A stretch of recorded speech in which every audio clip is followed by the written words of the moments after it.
Dans la dernière partie, on a appris que le minimum irréductible des intentions de Dieu pour nous, c'est de l'aimer, et la façon dont on montre qu'on l'aime est de montrer son amour à ceux qui nous entourent, à nos voisins. Dans cette partie, nous allons demander qu'en sont les implications. Je commence par poser cette question: qu'entend-on par être créé à l'image de Dieu? Darrow nous avait déjà dit que Dieu nous a créés à son image. Il y a beaucoup de livres et de thèses sur ce que cela veut dire, donc je ne peux pas couvrir tout ça. Ce qu'on va faire, c'est de survoler certaines de ces idées. L'une des idées du fait d'être créé à l'image de Dieu, c'est que, comme lui, on est créatif. Il a créé à partir de rien. Nous, on ne peut pas faire ça. Il faut créer à partir de ce qu'il a créé, mais nous sommes créatifs. Et de tous les êtres humains que Dieu a créés, les êtres humains sont beaucoup plus créatifs. Les humains peuvent fabriquer des ordinateurs, ils n'étaient pas dans le jardin d'Éden, on les a faits. D'où viennent-ils? Ils viennent de la créativité que Dieu nous a donnée. On peut fabriquer des avions. D'autres parties de la création sont créatives. Les oiseaux font des nids, les abeilles font des ruches, les araignées font des toiles. Mais je n'ai jamais vu un singe qui pouvait faire un vélo. Non, nous sommes beaucoup plus créatifs que tout le reste de la création de Dieu. Autre chose que l'on entend par fait à l'image de Dieu, c'est que nous avons la capacité d'utiliser des mots. Comment Dieu a créé? Il a parlé. Qu'est-ce qu'il a dit? Il a prononcé des mots. Et nous avons été créés à l'image de Dieu. Nous utilisons donc également des mots. Autre partie de la création, communiquant entre elles, les chiens aboient, les loups hurlent, les baleines produisent toutes sortes de sons sous l'océan, les poules communiquent avec leurs petits poussins, cote, cote, cote, cote, cote, cote, cote, cote, et ils traversent la cour, les petits poussins les suivent, ils communiquent. Mais cette poule ne peut pas parler aux poussins de leur arrière-grand-père. Nous seuls pouvons le faire. Pourquoi? Parce que nous utilisons les mots.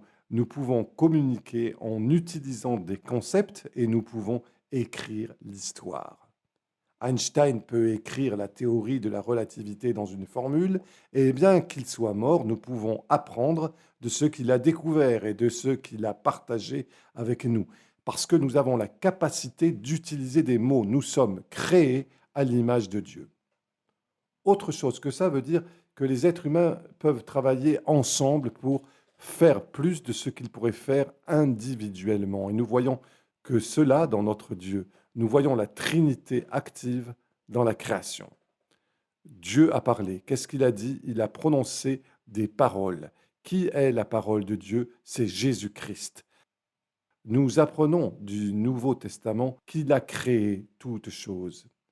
Et puis, qu'est-ce qui planait au-dessus des eaux? C'était l'Esprit de Dieu. Et c'était la Trinité qui travaillait ensemble pour créer ce que nous voyons maintenant dans la création. Et les gens peuvent travailler ensemble et nous pouvons construire une ville. Nous pouvons y mettre des systèmes d'égouts, de distribution d'eau, des systèmes électriques, des routes, des institutions, des écoles, des hôpitaux. On ne peut pas le faire en tant qu'individu, mais on peut travailler ensemble pour produire des choses bien plus grandes qu'on pourrait le faire individuellement. Autre chose que cela veut dire, c'est être créé à l'image de Dieu, c'est que nous pouvons faire des choix moraux. Nous pouvons découvrir ou discerner ce qui est bien et mauvais, ce qui est beau ou laid, ce qui est juste et ce qui ne l'est pas. Les autres créatures, comme les chiens, les chevaux, les loups, ne peuvent pas vraiment discerner entre la bonne et la mauvaise action. Elles le font simplement parce que c'est instinctif. mais nous le faisons parce que nous avons été créés à l'image de Dieu. Mais je pense que la Bible nous dit qu'il y a quelque chose de bien plus important que la créativité ou de l'utilisation des mots, que la capacité à travailler ensemble pour produire quelque chose de plus grand que ce qu'on pourrait faire soi-même ou de faire des choix moraux, quelque chose de bien plus important qui reflète l'image de Dieu. Je pense qu'on le trouve et j'aimerais que vous preniez vos Bibles, allez dans Philippiens 2 et regardons et découvrons ce que cela pourrait être. Dans Philippiens 2, verset 5, Paul écrit ceci. Ayez en vous les sentiments qui étaient en Jésus-Christ, lequel, existant en forme de Dieu, n'a point regardé comme une proie à arracher d'être égal avec Dieu, mais s'il s'est dépouillé lui-même en prenant une forme de serviteur, en devenant semblable aux hommes, et ayant paru comme un simple homme, il s'est humilié lui-même, se rendant obéissant jusqu'à la mort, même jusqu'à la mort de la croix. Imaginons un moment, si possible. Voici Dieu au ciel, profitant de la gloire que seul Dieu peut connaître et comprendre. Il est le créateur de l'univers, le Seigneur de tous. Il est au ciel et il reçoit cette gloire formidable qui lui appartient. Et puis, il prend une décision. Il va venir habiter dans une création, l'un des êtres qu'il a créés dans Genèse 1. Il vient habiter parmi nous comme l'un des nôtres. Et non seulement il vient habiter parmi nous, il ne vient pas comme un roi, mais comme un serviteur. Un humble serviteur. Quelqu'un qui veut nous servir jusqu'au point de sa propre mort. C'est Dieu.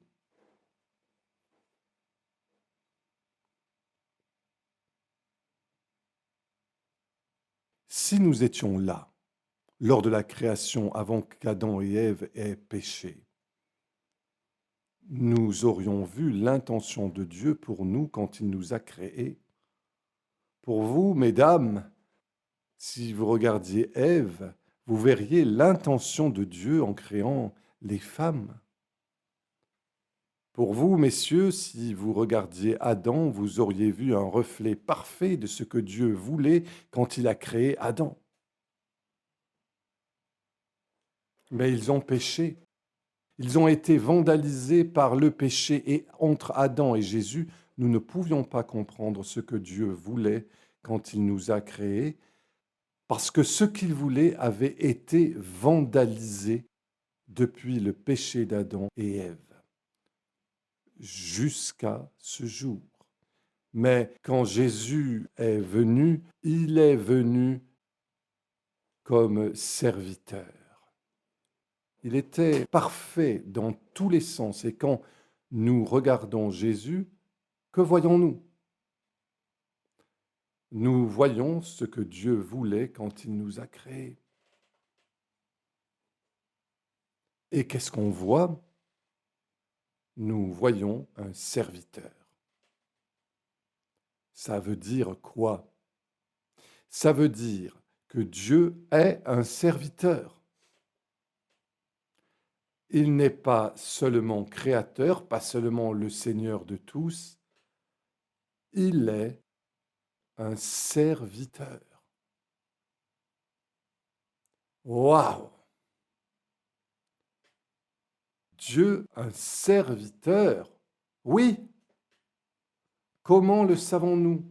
Allez au verset 9. Dans les versets 5 à 8, Paul parle et décrit ce serviteur qui est venu habiter parmi nous. C'était Dieu, Dieu parfait, qui est venu habiter parmi nous. Et que voyons-nous? Nous voyons un serviteur. Et regardez le verset 9, le tout premier mot est très important. C'est pourquoi. Parce que pour la première fois dans l'histoire de l'humanité, nous pouvons voir ce que Dieu voulait quand il nous a créés. C'est pourquoi aussi Dieu l'a souverainement élevé et lui a donné le nom qui est au-dessus de tout nom. Quand vous regardez Jésus, vous voyez ce que Dieu voulait que vous soyez. Qu'a-t-il voulu que vous soyez? Plus que toute autre chose, Dieu a voulu que vous soyez un serviteur. Quand nous regardons Jésus, nous voyons qu'il a non seulement été le modèle d'un serviteur, mais qu'il a prêché, il a enseigné ce que cela signifiait d'être un serviteur. Regardons deux passages de la Bible. Tout d'abord dans Romains, dans Romains 15.